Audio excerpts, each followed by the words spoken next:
Good morning to all media. ఈరోజు మన SP గారి సూచనల మేరకు, డైరెక్షన్స్ మేరకు మచిలీపట్నం టౌన్లోని టెంపుల్ కాలనీలో కార్డన్ సెర్చ్ నిర్వహించడం జరిగింది. దీని ప్రధాన ఉద్దేశం ఏంటి అంటే, అదర్ స్టేట్స్ సంబంధించిన పర్సన్స్ ఎవరైనా ఉన్నారా, ఎనీ సస్పెక్ట్స్ ఆ ఏరియాలో ఉంటే వాళ్ళని కంప్లీట్గా వెరిఫై చేయటం, యాజ్ వెల్ యాజ్ ఇంకేమైనా అసెట్స్ కానీ కాంట్రా కానీ దొరికేలాగా చూడటము.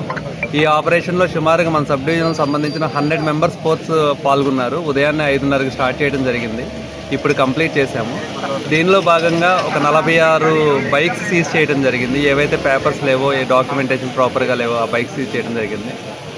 యాజ్ వెల్ యాజ్ ఒక ప్రీవియస్ అఫెన్స్ హిస్టరీ ఉన్న ఒక సస్పెక్ట్ని అదుపులోకి తీసుకోవడం జరిగింది. యాజ్ వెల్ యాజ్ అనదర్ 3 పర్సన్స్ని కూడా అదుపులోకి తీసుకోవడం జరిగింది. వీళ్ళందరినీ విచారించి ప్రాపర్గా మాకు ఎంక్వైరీలో క్లారిటీ ఉంటే పంపించేస్తాము.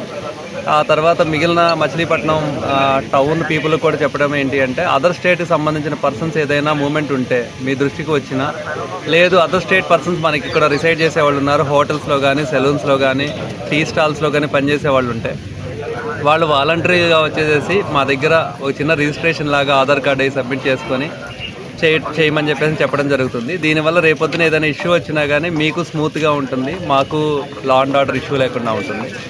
ఇటువంటివి ఫ్యూచర్లో కూడా ఇలాగే కంటిన్యూ చేస్తాము. మచిలీపట్నం సబ్ డివిజన్ మొత్తంలో కంటిన్యూ చేస్తాము. నెలకి 1 or 2 కార్డన్ సెర్చ్ ఆపరేషన్స్ చేస్తాము. సో ఒక అలర్ట్నెస్, ఒక అవేర్నెస్ క్రియేట్ చేస్తున్నాం దీని మీద. ఎవరైనా కానీ రెంట్లకు ఇచ్చే వాళ్ళు కూడా వాళ్ళ యాంటీసిడెంట్స్ వెరిఫై చేసుకోండి.